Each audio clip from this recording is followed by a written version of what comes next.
Hey guys, welcome to my channel. जैसे कि मैंने आपसे प्रॉमिस करा था कि मैं अगले वीडियो में आपके लिए कुछ इंपॉर्टेंट क्वेश्चंस लेके आऊँगी जो कि आपके बोर्ड एग्ज़ाम में आ सकते हैं। सो बिना टाइम वेस्ट किए हम वीडियो स्टार्ट करते हैं। फर्स्ट क्वेश्चन जो आपके टॉपिक रिप्रोडक्शन इन एनिमल से आ सकता है वो है डिफ्रेंशिएट करना between sexual and asexual reproduction. तो डिफ्रेंशिएट में सबसे बड़ा गलती लोग ये करते हैं कि बोर्ड्स में क्या कहा जाता है कि कभी भी एग्जाम्पल को एज अ पॉइंट नहीं बनाना है। आपको उसके बारे में जितने भी पॉइंट्स लिखने हैं वो आप लिखो। मिनिमम आपको 2 पॉइंट्स लिखने पड़ते हैं और एग्जाम्पल एक्स्ट्रा होता है। कभी भी आप ध्यान रखिएगा, एग्जाम्पल को कभी भी पॉइंट नहीं बनाना है। तो सेक्सुअल एंड एसेक्सुअल रिप्रोडक्शन को डिफ्रेंशिएट करने आया जा सकता है। सेकेंड मोस्ट इम्पॉर्टेंट है जो आपको किसी भी हाल में करना ही है वो है प्रोसेस ऑफ फर्टिलाइजेशन। फर्टिलाइजेशन मैंने आपको बताया था कि फर्टिलाइजेशन होता क्या है।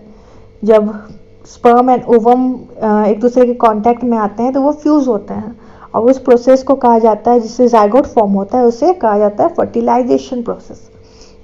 तो ये आपको बढ़िया से याद रखना है कि फर्टिलाइजेशन हर साल आता ही है। Next one is asexual reproduction in hydra.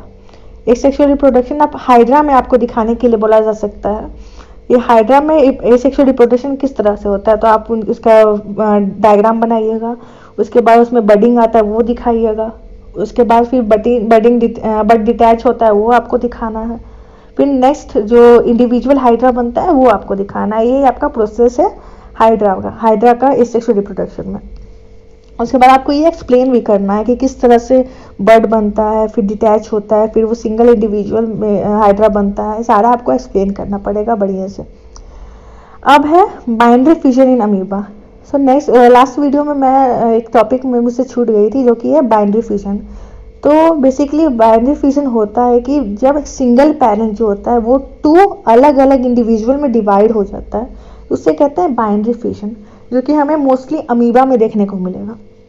Amoeba एक ऑर्गेनिज्म है जो कि बाइनरी फिजन से मतलब प्रोड्यूस करता है, यानी कि 2 इंडिविजुअल में वो डिवाइड हो जाता है। नेक्स्ट आपके लिए डायग्राम जो सबसे ज़्यादा इंपॉर्टेंट है, जो एक्सप्लेन भी करने आया जा सकता है और उनके जो लेबलिंग है, लेबलिंग कर और उसके फंक्शंस को भी बताना आया जा सकता है। वो आपका फर्स्ट जो सबसे इम्पॉर्टेंट है वो है स्पर्म, ह्यूमन स्पर्म। आपको उसका लेबल करना पड़ेगा उसे, और हो सकता है कि उसके फंक्शन को एक्सप्लेन करने के लिए बोला जा सकता है।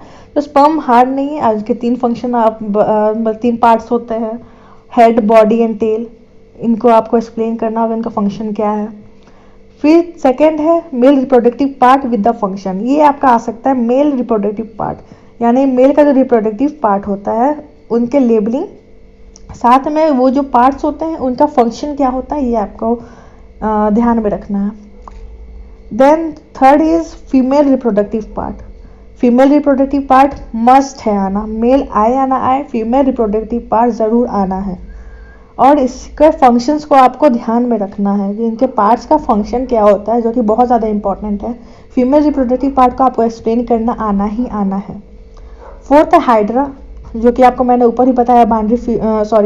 एसेक्सुअल रिप्रोडक्शन में आपको हाइड्रा के बारे में बताना है, वो भी आपको ध्यान में रखना है। लास्ट वन इज अमीबा, जो जब मैं बोर्ड का एग्ज़ाम दे रही थी तब से मैंने ये नोटिस करा है कि हर 1 साल या 2 साल बीच करके या फिर रेगुलर फॉर्म में अमीबा के बारे में लिखने आता है, ये भले वो लॉन्ग क्वेश्चंस में रहे या शॉर्ट क्वेश्चंस में रहे।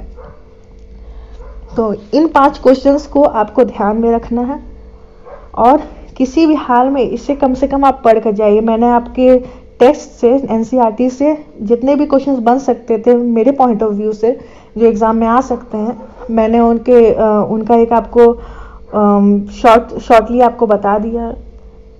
आई होप आपके एग्ज़ाम्स अच्छे से जाएंगे मेरे नोट्स को पढ़कर। So thank you for your cooperation and I hope मुझे आपको अब आगे भी हमारा वीडियो पसंद आएगा। एंड अगर पसंद आए तो please like, subscribe and share, ताकि आगे के बच्चों को भी इनसे फ़ायदा हो सके। Thank you.